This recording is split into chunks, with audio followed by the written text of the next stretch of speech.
संघ प्रमुख मोहन भागवत ने संत रविदास की जयंती पर आज एक बड़ा मैसेज दिया। धर्म से जुड़े रहो, किसी भी हाल में धर्म मत छोड़ो। योगी आदित्यनाथ ने वाराणसी के संत रविदास मंदिर जाकर मत्था टेका, मगर पिछले कुछ दिनों से यूपी में एक नया राग चल रहा है। धर्म छोड़ो, जाति की चिंता करो। बात सियासी है। धर्म और जाति के संग्राम का असर 24 पर पड़ना तय है। सवाल यह है कि इसमें मोदी का क्या फायदा, इसमें विरोधी का क्या नुकसान। 24 में धर्म चलेगा या जाति? क्या ऐसा भी हो सकता है कि धर्म संकट में फंसकर अखिलेश यादव जीरो हो जाएं? संभावनाओं से आगे तथ्यों पर आधारित यह रिपोर्ट देखिए।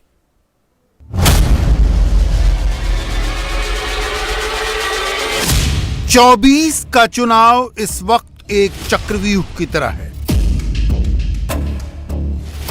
इसमें धर्म और जाति का व्यूह रचने की कोशिश हो रही है। एक तरफ धर्म है, दूसरी तरफ जातियों को जोड़ने का प्रयास हो रहा है। 24 में धर्म चलेगा, जाति चलेगी, या अखिलेश यादव को सबसे बड़ा नुकसान होने वाला है। इतना बड़ा नुकसान कि अखिलेश यूपी की 80 में से ये अनार उगा के हर साल 1 एकड़ की जमीन पर 10 लाख कमा रहे हैं। उनसे सीखना है तो फ्रीडम ऐप को अभी डाउनलोड कीजिए। 80 सीटें हार सकते हैं। ये कैसे हो सकता है? सीटों के लिहाज से उत्तर प्रदेश देश का सबसे बड़ा सूबा है। समाजवादी पार्टी यहां नंबर 2 की पार्टी है। यूपी में सपा के 100 से ज्यादा विधायक हैं। लोकसभा में सपा के 3 सांसद हैं। क्या 24 में ये पार्टी जीरो हो सकती है? यूपी में बीजेपी के पास अभी 64 सीटें हैं। 2 सीटें उसकी सहयोगी अपना दल के पास हैं। 24 में टारगेट 80 की 80 सीटें हैं। क्या ऐसा हो सकता है कि बीजेपी का स्कोर 80 हो और सपा 0 पर रुक जाए? समाजवादी पार्टी के किसी पुराने पोस्टर को याद करें तो उस पर जेपी भी होते थे, लोहिया भी होते थे, जनेश्वर मिश्रा भी होते थे। मुलायम सिंह यादव जब तक समाजवादी पार्टी के राष्ट्रीय अध्यक्ष रहे, तब तक जनेश्वर मिश्रा, मोहन सिंह, अमर सिंह, बेनी प्रसाद वर्मा, आजम खान जैसे नेता पार्टी में प्रमुखता पाते रहे। ये नेता समाज के अलग अलग वर्गों को रिप्रेजेंट करते थे और अलग अलग क्षेत्रों में सीटें जिताकर लाने की क्षमता रखते थे। अखिलेश यादव के पोस्टर से सब गायब हो चुके हैं। लोहिया और जनेश्वर मिश्रा जैसे नेताओं को सपा के मैनिफेस्टो में 80 पेज बाद जगह मिलती है। अखिलेश यादव अब बस स्वामी प्रसाद मौर्य के भरोसे हैं और मौर्य के ही जरिए सिर्फ पिछड़ा को साधने की कोशिश कर रहे हैं। ताजुब है कि कुछ लोग महिलाओं, आदिवासियों, दलितों, पिछड़ों को अपमानित करना, गाली देना, मारना पीटना, भेदभाव उनके साथ करना ही अपना धर्म मानते हैं। और दुर्भाग्य यह है कि भारतीय जनता पार्टी भी ऐसे लोगों के साथ खड़ी है जो शूद्र समाज में आने वाले आदिवासियों, दलितों, पिछड़ों एवं समूचे महिला समाज को अपमानित करना ही अपना धर्म मानते हैं। हम समाजवादियों के लिए सबसे बड़ा धर्म अगर कोई है तो हमारा संविधान है। हम इस लोकतंत्र की पूजा करते हैं और संविधान जो हमें अधिकार देता है वो अधिकार छीने जा रहे हैं। संविधान में कहाँ का भेदभाव करें हम? संविधान ने कहाँ कहा है कि धर्म को ऊंचा नीचा दिखाएं? हमारे बाबा साहब भीमराव अम्बेडकर जी ने, डॉक्टर राममनोहर लोहिया ने जो आंदोलन चलाया, जो लड़ाई लड़ी, क्या उसके तहत हमें अधिकार मिल रहे हैं? बीजेपी वही अधिकार छीन रही है। भारतीय जनता पार्टी भी ऐसे लोगों के साथ खड़ी है जो शूद्र समाज में आने वाले आदिवासियों, दलितों, पिछड़ों एवं समूचे महिला समाज को अपमानित करना ही अपना धर्म मानते हैं। भाजपा भी इनको प्रताड़ित किया जाना, मारना, पीटना, नीच कहना, अधम कहना, भेदभाव करना इनके साथ, इस बात को वो भी हाँ में हाँ भर रही, यानी वो भी इनको प्रताड़ित करना अपना अधिकार मानती है। याद कीजिए, मुलायम सिंह यादव के समय कभी भी समाजवादी पार्टी डबल डिजिट से नीचे नहीं आई।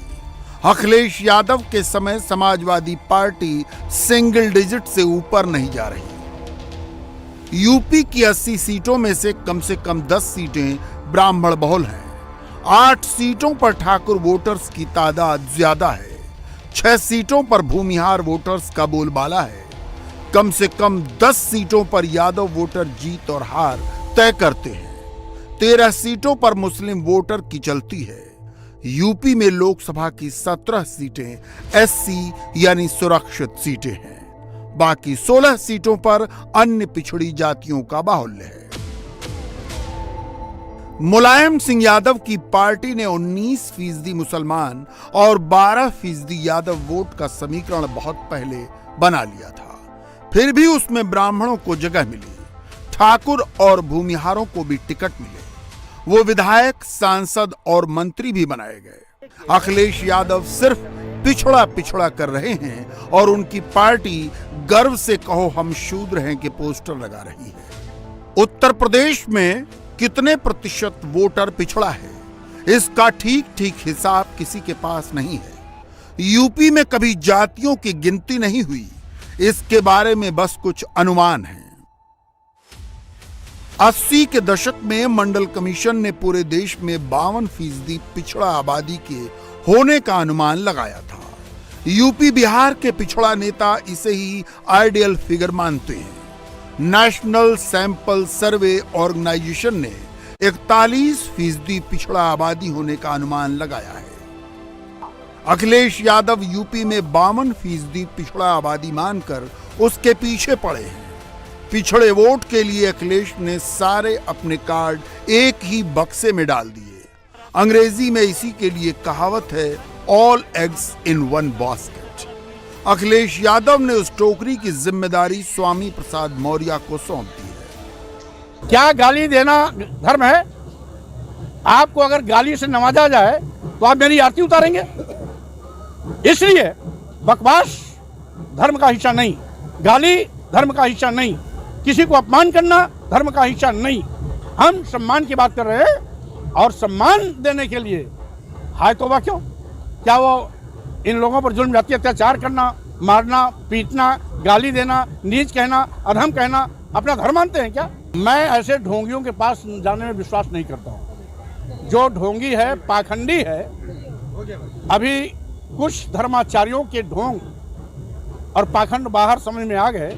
एक से एक बड़े हत्यारे बैठे पड़े हैं और वो जिस तरीके से पाखंडवाद को बढ़ावा देकर हजारों साल देश को फिर पीछे की ओर ले जाना चाहते हैं। स्वामी प्रसाद मौर्य ने पिछड़ा जोड़ने के लिए रामचरितमानस पर अटैक शुरू किया तो अगले नाराज होने लगे। सपा को पिछड़े वोट कितने मिले ये तो पता नहीं, लेकिन अगड़े जरूर चले गए। जूही सिंह, ओम प्रकाश सिंह, राजीव राय, ऋचा सिंह, मनोज पांडे, रोली तिवारी मिश्रा। समाजवादी पार्टी में ऐसे अगले नेताओं की भरमार है जो स्वामी प्रसाद मौर्य के बयानों से इत्तेफाक नहीं रखते। वो खुलकर बोलने लगे हैं, सोशल मीडिया पर बयान देने लगे हैं। स्वामी प्रसाद मौर्य लगातार माननीय राष्ट्रीय अध्यक्ष अखिलेश यादव जी को गुमराह करने का काम कर रहे हैं और ये उनको गुमराह करके उन्होंने ये पद भी पा लिया है। और ये विचारधारा समाजवादी पार्टी की विचारधारा नहीं है। अपने राजनीतिक लाभ के लिए जो स्वामी प्रसाद मौर्य, जिनकी एक तरीके से राजनीतिक मृत्यु हो चुकी थी, जो एक परिवारवादी नेता है, उनकी अपनी बेटी भारतीय जनता पार्टी में है, वहाँ से वो सांसद हैं। उन्होंने अभी तक अपनी बेटी को सामाजिक न्याय का पाठ क्यों नहीं पढ़ाया? सबसे पहले तो उन्हें संघमित्रा मौर्य जी को उस पार्टी से या तो ले आना चाहिए था या उनको सामाजिक न्याय का पाठ पढ़ाना चाहिए था। सपा के राष्ट्रीय प्रवक्ता राजीव राय ने जनेश्वर मिश्रा को याद करते हुए अपना दर्द जाहिर किया। इलाहाबाद यूनिवर्सिटी की फायर ब्रांड छात्र नेता रही डॉक्टर ऋचा सिंह ने स्वामी प्रसाद मौर्य पर ट्वीट किया और फिर कैमरे पर आकर बयान भी दिया। जमनिया से समाजवादी पार्टी के विधायक ओम प्रकाश सिंह के एक ट्वीट का स्क्रीनशॉट वायरल है। रायबरेली के सपा विधायक मनोज पांडे भी रामचरितमानस पर अखिलेश और स्वामी प्रसाद मौर्य की लाइन से अलग लाइन ले चुके हैं। यह एक ऐसा ग्रंथ है इस भारत के लिए, और मैं कहता हूं कि बहुत सारे इस भारत के बाहर के लोग रामचरितमानस का अनुसरण करते हैं, पढ़ते हैं और उसे स्वीकार करते हैं। रामचरितमानस के बारे में तो ये कहा जाता है कि वो जीवन जीने की एक जीवंत पद्धति है। अगर रामचरितमानस का हम अनुसरण करें तो हम समझते हैं कोई व्यक्ति जीवन में कहीं वो किसी चीज से बाहर हो ही नहीं सकता। सपा की पूर्व प्रवक्ता रोली तिवारी मिश्रा ने स्वामी प्रसाद मौर्य पर डायरेक्ट अटैक किया। समाजवादी पार्टी में सवर्ण नेताओं की नाराजगी धीरे धीरे विस्फोटक होती जा रही है। अखिलेश यादव ने समय रहते कोर्स करेक्शन नहीं किया तो मर्ज लाइलाज हो सकता है। रामचरितमानस पर स्वामी प्रसाद मौर्य ने जो विवाद छेड़ा है, उसके बाद सपा की अलायंस पार्टनर अपना दल कृष्णा की नेता पल्लवी पटेल भी स्वामी प्रसाद मौर्य की नीयत पर सवाल उठा रही हैं। किसी पंक्ति को हटाना या किसी शब्द को हटाना महत्वपूर्ण नहीं है।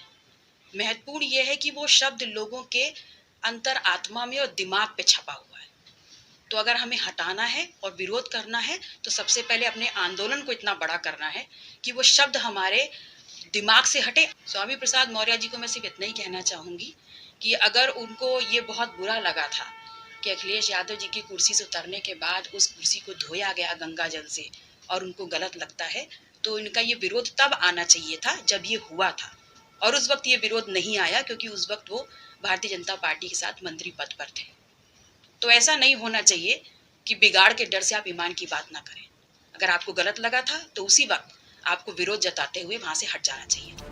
अखिलेश यादव के लिए इन सब को नजरअंदाज करना और अकेले स्वामी प्रसाद मौर्य को डिफेंड करना इजी नहीं है, लेकिन पिछड़ा वोट की खातिर अखिलेश ये सब कर रहे हैं। रामचरितमानस से शिकायत नहीं, जो गलत है वो गलत है। देखिए, जो गलत है वो गलत है। इसीलिए मैंने कहा कि मैं उन परिभाषाओं को अच्छी तरह परिभाषित नहीं कर सकता। मुख्यमंत्री जी हैं, संविधान की उन्होंने शपथ ली है, और दूसरा वो योगी हैं, तीसरा उस संस्था से, उस पीठ से आते हैं जहां पर वो परंपरा को आगे बढ़ाने हैं। तो मैंने यही कहा कि मैं जब तक मुख्यमंत्री जी से ये जान नहीं पाऊंगा शूद्र क्या है, तब तक मैं आप टिप्पणी क्या कर दूं। मुख्यमंत्री जी कम से कम बताएं मुझे, और प्रदेश और देश की जनता को बताएं, और भारतीय जनता पार्टी के लोग बताएं कि शूद्र क्या है। तो शूद्र को लेकर आपकी पार्टी में भी कई सारे लोग ऐसे हैं जो कह रहे हैं मैं तो कुछ इसीलिए तिवारी ने कहा कि राष्ट्रपाल लगाई है। अरे भाई, किसका नाम लेते हो आप भाई? ये सब तब हो रहा है जब अखिलेश यादव को यादवों के भी वोट नहीं मिल रहे। पिछले 4 चुनाव में यादव वोट अखिलेश से खिसक रहे हैं। यादव बहुल सीटों पर अखिलेश 2014 में हारे, यादव सीटों पर अखिलेश 2017 में भी हारे, यादव सीटों पर अखिलेश 2019 में भी हारे, और 2022 में भी अखिलेश को 100% यादव वोट नहीं मिले। इटावा और आसपास के इलाकों को सपा का गढ़ कहा जाता है। फिरोजाबाद, बदायूं, मैनपुरी, संभल, एटा, कन्नौज, यहां 18 से 20% यादव हैं। लेकिन 2019 में बीजेपी ने उन सीटों पर भी सपा को हरा दिया जहां से यादव परिवार के लोग चुनावी मैदान में थे। 2019 में घोसी यादव पूरी तरह बीजेपी के खेमे में चले गए थे। 19 का रिजल्ट आने के बाद मायावती ये बात खुलकर कह चुकी हैं। 2024 में तो खुद नरेंद्र मोदी मैदान में होंगे। मोदी ऐसे नेता हैं जिनको सवर्ण अपने से अलग नहीं मानते। दलित वोटर नरेंद्र मोदी को अपना प्रोटेक्टर मानते हैं और पिछड़ा मोदी को अपना सबसे बड़ा नेता मानता है। चुनावी मैदान में मोदी जब एक बार पिछड़ा वोटर से कनेक्ट कर लेते हैं तो पिछड़ों के दूसरे सारे नेता बहुत बौने लगने लगते हैं। इस देश को जब तक मेरे विरोधियों ने मुझे गाली नहीं दी तब तक पता ही नहीं था कि मेरी जात कौन सी है। लेकिन अब मैं बहन जी का आभारी हूं, अखिलेश जी का आभारी हूं, कांग्रेस का आभारी हूं, महामिलावटियों का आभारी हूं कि अब वो खुल करके मेरे पिछड़ेपन की चर्चा कर रहे हैं। आपके लिए पिछड़ी जाति में पैदा होना वो राजनीति का खेल होगा, मेरे लिए पिछड़ी जाति में पैदा होना मां भारती की सेवा करने का सौभाग्य है और कुछ नहीं। मोदी की पार्टी ने यूपी में 80 सीटों को टारगेट किया है और योगी काम पर लग गए हैं। समाजवादी पार्टी के मुखिया की ओर से बैटिंग करने के लिए कौन नया खिलाड़ी आया है, उसे भी देख लीजिए। ये है मुख्तार अंसारी के भाई अफजाल अंसारी। गाजीपुर से बसपा के सांसद रामचरितमानस पर हो रहे शास्त्रार्थ में कूदे हैं। कमेरा वर्ग जो कमाता और खाता है उसको गंवार कहा जाता है।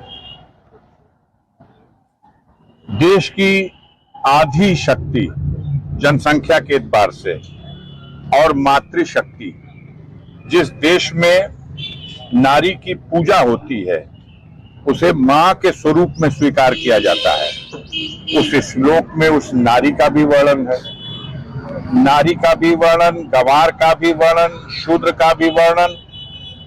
इन बातों को, इन तथ्यों को इससे पहले भी कई बार लोगों ने चिंता की, इस पे चिंता व्यक्त की।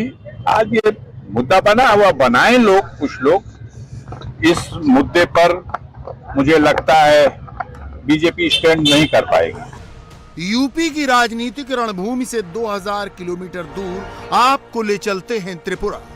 अगरतला में किसका राज होगा, इसके लिए जबरदस्त कैंपेनिंग चल रही है। त्रिपुरा में अभी बीजेपी की सरकार है। ममता बनर्जी वहां प्रयोग कर रही हैं और कांग्रेस ने कम्युनिस्ट पार्टी के साथ गठजोड़ का संयोग बनाया है। देखिए, 0+0 क्या होता है? 0+0 क्या होता है? 0+0 क्या होता है? 2 जीरो मिले। त्रिपुरा के चुनाव में 2 जीरो मिलने की कोशिश कर रहे। 2 जीरो का कोएलिशन हुआ है, 2 जीरो का जोड़ हुआ है। 1 जीरो का अस्तित्व समग्र विश्व में समाप्त हो गया है, वो कम्युनिस्ट है। और 1 जीरो का तो अस्तित्व भारत में ही समाप्त हो गया है, वो राहुल बाबा वाला जीरो है। ये दोनों जीरो मिलने से कोई हीरो बन सकता है क्या? 0-0 हीरो हो सकता है क्या? 0-0 कभी भी हीरो नहीं हो सकता है। 0-0 जीरो ही रहेगा। मोदी के विरोधी 24 में बीजेपी की सीटें घटाने के लिए जिस एक राज्य और जिस एक नेता से सबसे ज्यादा उम्मीद कर रहे हैं वो हैं बिहार और वहां के मुख्यमंत्री नीतीश कुमार। मगर किसी जमाने में नीतीश कुमार के एडवाइजर रहे प्रशांत किशोर पूरे बिहार में घूम घूम कर सुशासन बाबू का धागा खोल रहे हैं। एक बार नहीं, इस आदमी ने 3 बार ठगा है। पहले 2015 में छोड़कर भागे। आप में से जिन लोगों को याद होगा, 2019 लोकसभा से पहले हमने अपने दिमाग से अपनी जुगत लगा के 2 MP के जदयू को 17 MP का सीट दिलवा दिया। भाजपा को बिना लड़े हुए 30 से घटा के 17 कर दिया। ये तय हुआ था कि लोकसभा के बाद हम लोग उसको छोड़ेंगे। ये आदमी जब मोदी जी जीत के आ गया तो हम ही को समझा रहा है कि अभी लग रहा है कि मोदी का हवा है, अभी रुकिए ना, थोड़ा दिन और रुका जाए। इसी में दूसरा धोखा किया। हम उनके पार्टी में तब दूसरे नंबर पर थे, हम ही ना चला रहे थे, तो हम ही को समझा रहा है कि नहीं भाई अभी मोदी का बहुत लहर है, मत अभी छोड़ा नहीं जाएगा, बाद में देखा जाएगा। उसके बाद तीसरा धोखा CA NRC पर किया। नीतीश कुमार ने जिसके साथ गठबंधन किया उसी को दगा दिया। ये अनार उगा के हर साल 1 एकड़ की जमीन पर 10 लाख कमा रहे हैं। उनसे सीखना है तो फ्रीडम ऐप को अभी डाउनलोड कीजिए। बीजेपी और आरजेडी के बीच वो पार्टनर बदलते हैं मगर कुर्सी हमेशा अपने पास रखते हैं। कुर्सी पकड़ कर रखने वाले एक और नेता हैं केसीआर। टीआरएस को बीआरएस में कन्वर्ट करके वो दिल्ली की सबसे बड़ी कुर्सी पर नजरें टिकाए हुए हैं। लेकिन केसीआर को तेलंगाना में ही चैलेंज मिल रहा है। असदुद्दीन ओवैसी के भाई अकबरुद्दीन ओवैसी कहते हैं कि अगर भाईजान इशारा कर दें तो वो तेलंगाना की 50 सीटों पर लड़ने के लिए तैयार है। I'll make sure that we come in the number of at least 15 next time by contesting at least 50. I will make sure that my party president agrees for this. AIMIM Telangana में बीआरएस की alliance partner है। 19 में हैदराबाद की एक seat के बदले ओवैसी ने तेलंगाना की बाकी 16 सीटों पर केसीआर का सपोर्ट किया था। तब भी मोदी की पार्टी ने तेलंगाना में 4 सीटें जीत ली थी। 24 से पहले अगर केसीआर और ओवैसी में खटपट होगी तो फायदा मोदी का ही होगा।